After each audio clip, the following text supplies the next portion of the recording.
ருக்மிணி அம்மா வாழ்ந்த இடம். எல்லாரும் வரீங்க ஃபேஸ்புக் லைவ்ல. சொல்லலாம் யாத்திரை பத்தி சொல்லலாம்.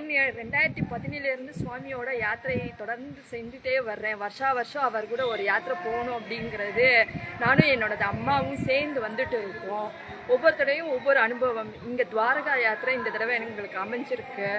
ரொம்ப விசேஷமாக கூட்டிகிட்டு போனார். ஒவ்வொரு பிளேஸும் பொதுவாக துவாரகாயும் நல்லா அருமையாக நாங்கள் நின்று சேவித்தோம். ஒவ்வொரு துவாரையும் ஒரு 3 தடவை 4 தடவையாவது நாங்கள் சேவித்தோம். அதுதான் எங்களுக்கு ரொம்ப சிறப்பாக இருந்தது. அமைஞ்சது எல்லாமே எங்களுக்கு அமைஞ்சது. யாத்திரையில் அவங்க கொடுத்த உணவுகள், தங்குறதுக்கு இடம் எல்லாமே அருமையாக இருந்தது. எங்களுக்கு ரொம்பவும் பிடிச்சிருந்துச்சு. நான் எங்களுடைய அம்மா வீட்டு சைடில் எல்லாரையுமே கூட்டிகிட்டு வரணும். திரும்பவும் யாத்திரை திரும்பவும் மறுபடியும் தொடரணுங்கிறது அடியனோட விண்ணப்பம். பகவானோட அருள் கிட்டட்டும் எங்களுக்கு. அடியன் சாமி, இது வரைக்கும் எல்லா யாத்திரைகளும் உங்கள் கூட மலைநாடு திவ்ய யாத்திரை, முக்தி நாட்டு யாத்திரை எல்லாமே வந்துங்க சாமி. சுவாமியின் கூடயும் நிறைய